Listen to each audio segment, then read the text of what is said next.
이물질이 걸렸을 때만 나타나는 증상들이 따로 있나요? 있죠. 특이적인 증상이 있고 크게 3가지 정도 증상이 있거든요. 네, 첫 번째 증상은 식도 중간에 이물질이 걸린 거기 때문에 음식물이나 물을 잘 먹지 못하고 먹자마자 바로 쏟아내는 경우 있어요. 배출을 시키는 경우.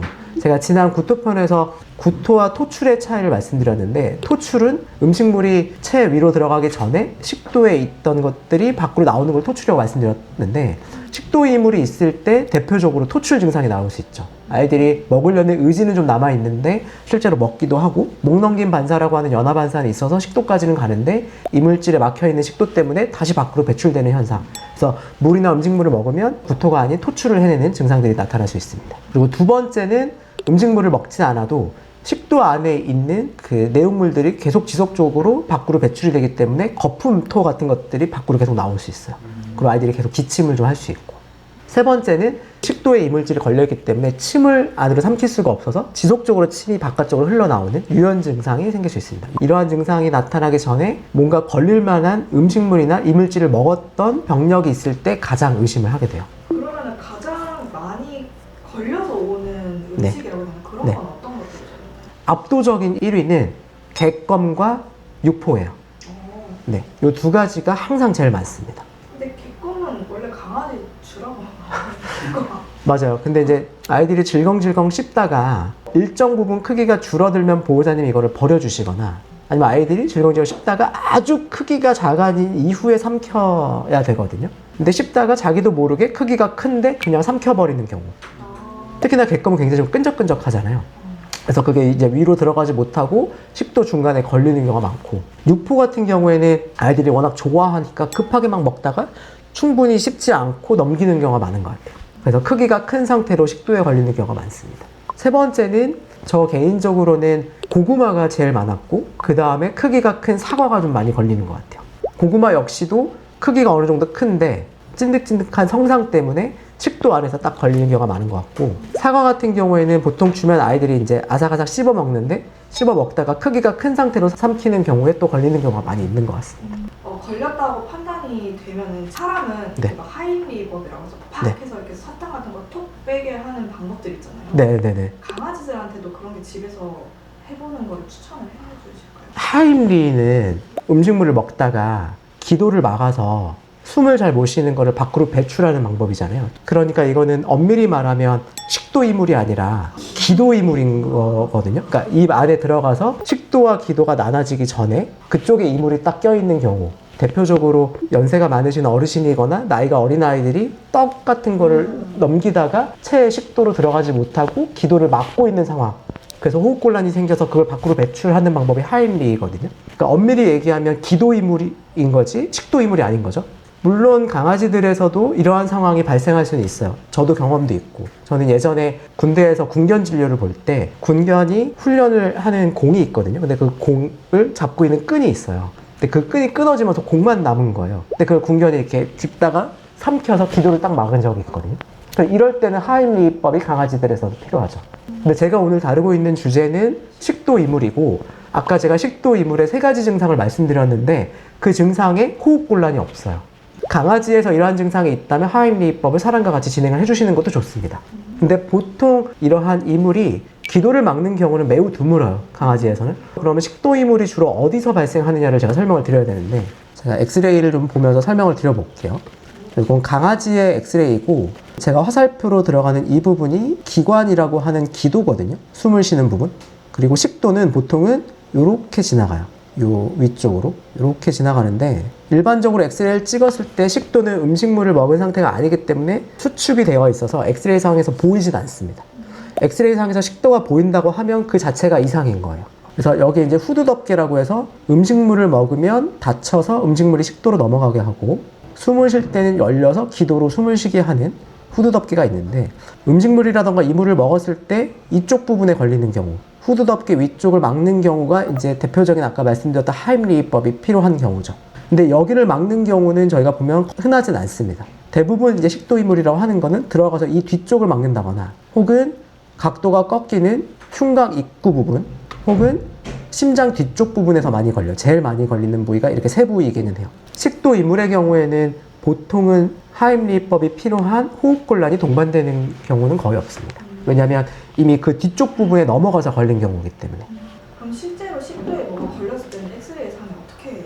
엑스레이상에서 음식물이나 이물질이 보이는 경우가 있고, 두 번째는 그로 인해서 식도가 벌어지면서 식도 확장 소견이 보이는 경우가 있거든요. 근데 예를 들어서 아이들이 뭐 플라스틱 장난감을 가지고 놀다가 우연히 그걸 먹었는데 그게 식도 부분에 꼈어요. 딱 막혔어요. 그러면 식도 부분에 플라스틱이 굉장히 딱 잘 보이겠죠. 그럼 진단이 매우 쉽거든요. 근데 제가 아까 말씀드렸던 실제로 진료를 볼 때 많이 걸려서 오는 건 객검, 육포, 고구마, 사과거든요. 이러한 4가지 음식은 엑스레이를 찍었을 때 보통 이제 장기로 표현되는 밀도, 보통 저희가 연부조직 밀도라고 하는데 연부조직 밀도로 보이기 때문에 사실 잘 안 보여요. 엑스레이로 구별이 안 돼요. 그래서 많은 경우에 식도 이물이 엑스레이로 진단이 어려운 경우가 있습니다. 그래서 식도 이물은 엑스레이 상에서 명확히 보인다면 바로 진단할 수 있지만 엑스레이 상에서 안 보인다라고 해서 배제할 수는 없어요. 수의사로 하여금 굉장히 좀 진단을 어렵게 하는 상황입니다. 근데 이제 식도 이물을 100% 진단할 수 있는 진단 방법이 있거든요. 첫 번째는 내시경으로 실제로 식도를 확인해 보면 될 거고요.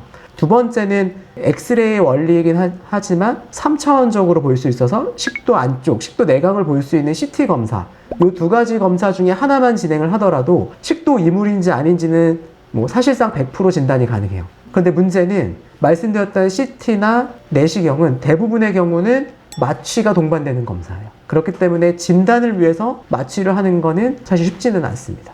진단이 되고 난 이후에 치료를 위해서 뭐 내시경을 통해서 제거를 하기 위해서 마취를 하는 경우는 많긴 하지만 진단을 위한 목적만으로 마취가 동반되는 검사를 하기는 좀 어렵긴 합니다. 뭐 예전에는 이제 조영제를 아이한테 먹여서 식도 조영을 해서 검사를 하거나 이런 경우도 있지만 사실 그마저도 완전히 감별은 안 돼요. 그래서 경험이 많은 수의사의 진단이 좀 필요하고 무엇보다 중요한 건 병력 청취가 중요합니다. 아이들이 식도에 이물질이 들어갈 만한 것들을 그 증상이 나타나기 전에 먹었을 가능성이 있는지를 확인하는 게 가장 중요하고, 하지만 진료를 보다 보면 이런 경우를 모두 다 확인하고 오시진 못하거든요. 왜냐하면 24시간 아이들과 함께 있는 건 아니기 때문에 뭐 외출을 하고 돌아오셨는데 아이가 계속 침을 흘리고 있다던가 음식물이나 물을 잘 삼키지 못하고 있어서 병원에 오는 경우도 있고, 엑스레이를 찍었는데 확실히 진단되는 경우가 또 아니라고 하면 수의사가 좀 곤혹스럽기도 합니다. 저 같은 경우는 최근에 이러한 진단을 위해서 엑스레이로 확인이 어려우면 마취 없이 CT를 찍기도 해요. 사실 CT 시간은 굉장히 짧은데 마취가 동반돼야 하는 이유가 정확하게 판독을 하기 위해서는 아이가 조금이라도 움직이면 안 돼서 마취를 하는 건데, 다른 진단 목적이 아니라 그 식도 내에 이물이 있는지 없는지는 사실 아이가 조금 움직여도 충분히 판독이 가능하거든요. 그래서 아이가 움직일 수 없는 통에 이제 넣어서 뭐 저희 병원은 그러한 통이 준비가 되어 있는데 무마취 CT 촬영을 할 수 있는, 그래서 무마취 CT 촬영을 해서 확인이 된다면 이후에 치료를 위한 뭐 내시경 시술 같은 것들을 진행합니다.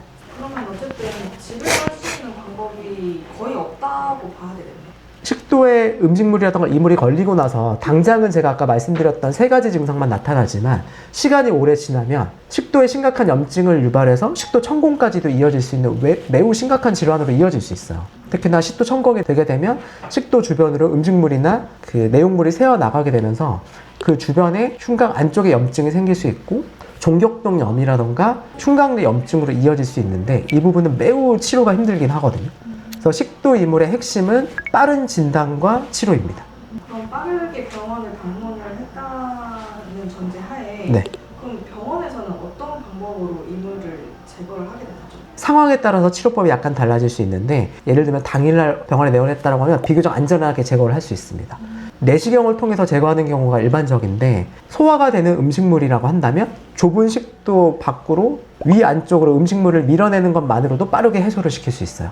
위 안으로 들어가게 되면 위액과 위의 연동 운동을 통해서 소화가 되기 때문에 이후에는 문제가 되진 않습니다. 혹은 소화가 안 되는 것들을 먹었을 때 가장 많은 예로는 돼지고기 같은 것들을 뼈채 삼키는 경우거든요. 근데 큰 뼈 같은 경우는 위액에 의해서 잘 녹지 않기 때문에 이런 경우에는 식도 이물이 걸려있는 경우라고 한다면 식도 안에서 그 이물을 잡아서 밖으로 빼내려는 노력을 하기도 하고, 다만 이건 좀 어렵고 시간이 오래 걸려요. 왜냐면 식도는 매우 좁기 때문에. 그러면 이제 경우에 따라서는 식도 안에 있는 이물을 위로 일부러 밀어넣고 내시경을 통해서 위 안에서 이물을 다시 한번 꺼내는 방법도 있습니다. 그럼 혹시 그렇게 했던 경우들을 사례가 더 보여주나요? 네, 많이 있죠. 식도 이물은 많이 있어서 제가 아까 예시로 보였던 아이의 사진을 좀 보여드리면 이 아이는 아까랑 같은 아이인데 기도도 보이지만 식도가 확장된 게 보이고 있어요. 식도가 확장이 되면 식도 안에 공기 음영 때문에 검은색의 내강이 보이고 흰색의 식도벽이 보입니다. 그리고 아까 말씀드렸던 가장 흔하게 걸리는 이 심장 뒤쪽 부위에 이런 식으로 하얗게 연부조직 밀도의 이물이 확인되고 있고, 이 아이 같은 경우는 병원에 내원했을 때 보호자님이 소세지를 먹고 나서 증상이 생겼다고 하셨어요.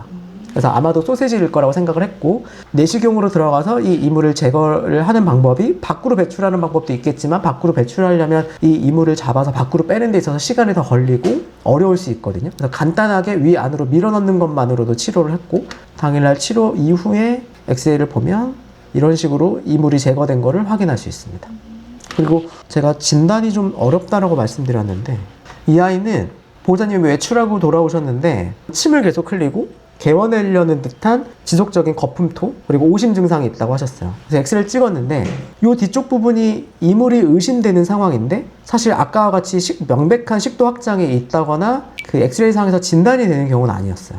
그래서 진단을 위한 마취가 필요할까도 고민했지만 말씀드렸던 무마취 CT 검사를 하였고, 이쪽이 검은색의 기도고 기관의 기도고 이 뒤쪽으로 식도가 지나가게 되는데, 네, 여기서부터가 식도고 동그랗게 이 식도 내에 이렇게 이물질이 확인되었어요. 이와 같이 CT로는 식도 내 이물의 진단이 매우 명확하게 가능합니다.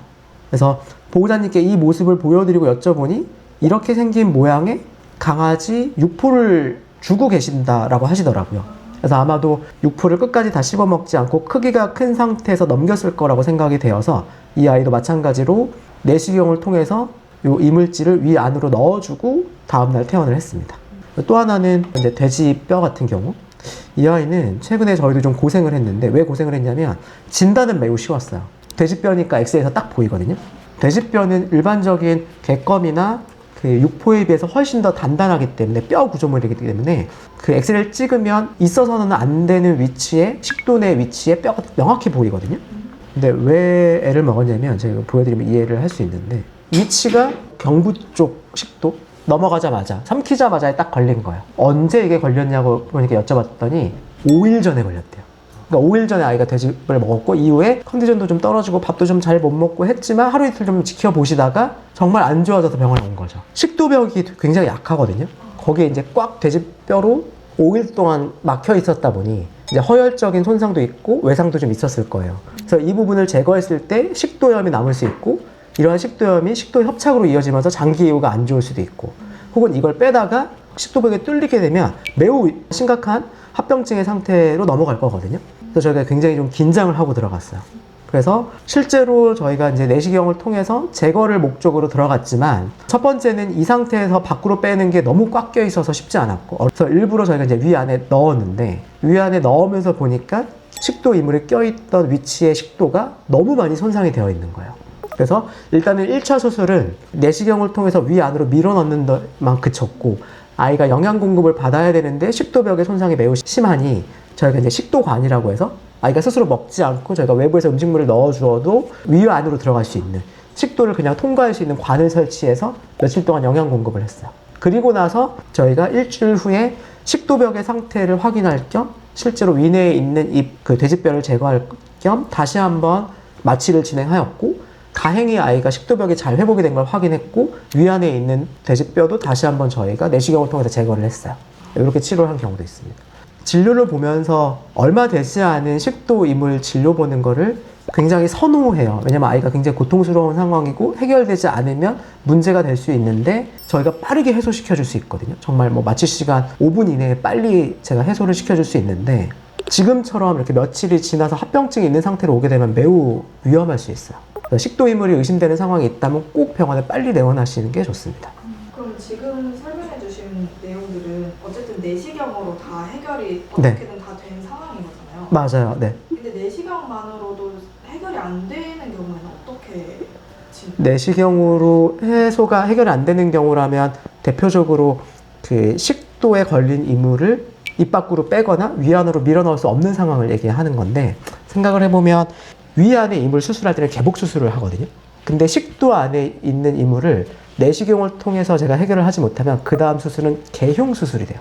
가슴을 열어야 되는 거죠. 왜냐하면 식도가 이렇게 지나가니까 아이들이. 근데 개복 수술보다 개흉 수술은 훨씬 더 위험성이 따르고 고난이도의 수술이에요. 특히나 개흉을 하고 나서 식도를 절개하면 식도 내용물이 밖으로 새어나오기 때문에 흉막염이라던가 심각한 합병증을 유발할 수 있어요. 어떻게든 저희는 식도 이물은 비침습적인 방법으로 해소를 하려고 노력하고 있고, 사실 제가 경험하는 100번의 식도 이물의 환자라면 99번은 내시경으로 해소를 하거든요. 근데 저희도 정말 몇 번씩은 해소가 안 되는 경우가 있고, 부득이하게 개흉을 해서 식도벽을 절개해서 이물을 꺼내는 경우도 있습니다. 그래서 목에 있던 식도 이물을 위 안으로 밀어 넣었던 모습이고, 이후에도 지속적으로 위 안에 있어서 일주일 후에 위 안에 있던 목뼈도 내시경을 통해서 잘 제거를 해서 퇴원을 했습니다. 일주일 동안 입원해 있던 건 아니고 식도가는 유지한 상태로 퇴원을 했다가 일정 시간이 지나서 식도가 충분히 회복을 했을 걸로 판단이 되는 시점에 다시 한번 내시경으로 해결을 했습니다. 제가 경험을 해보면, 그러니까 식도 이물을 평생 한 번도 경험하지 못한 아이들이 대부분이지만 한 번 식도 이물을 경험한 아이들은 여러 번 반복되는 경우가 많거든요. 그 아이들이 가장 많은 경우가 객검이나 육포를 일정 부분 씹어서 먹다가 크기가 큰 상태에서 그냥 삼키는 경우. 그래서 제가 권해드리는 건 그런 경우에는 객검이나 육포를 좀 피해 주시거나, 아니면 주시더라도 크기가 큰 상태에서 점점점 크기가 줄어들면 이제는 이 정도 크기는 아이가 삼킬 수 있겠다 싶으면 그걸 그대로 계속 주시는 게 아니라 새로운 걸로 교체해 주시는 걸 권해드려요. 그리고 두 번째는 고구마나 사과가 걸리는 경우를 보면 보호자님 느끼시기에 이 정도 크기인데도 걸릴 수 있나 싶은데도 걸리는 경우가 되게 많거든요. 그래서 우리 이제 보호자님들이 생각하는 것보다 훨씬 더 작은 크기로 잘게 쪼개서 주시는 노력이 좀 필요합니다. 이러한 노력들을 통해서 식도 이물을 예방을 해주시는 것이 권장됩니다. 네. 제가 오늘 꼭 말씀드리고 싶었던 건, 식도 이물은 보호자님 눈치를 못 채실 수도 있지만 눈치를 채는 경우도 많다. 아이가 껌을 먹다가 육포를 먹다가 혹은 사과나 고구마를 주고 난 이후에 갑작스럽게 좀 속이 좀 불편해 보이고 침을 계속 흘리고 뭔가 좀 불안한 모습을 보이면서 지속적으로 거품 구토를 하고 있다라고 하면 혹시나 이 부분이 그 음식물이라고 하더라도 식도에 걸렸을 수 있으니 빠르게 병원에 와서 진단을 받아보시고, 만약에 식도 이물이 진단이 된다면 빠르게 치료를 받으시면 대부분의 아이들이 빠르게 치료를 받고 빠르게 회복을 할 수 있습니다.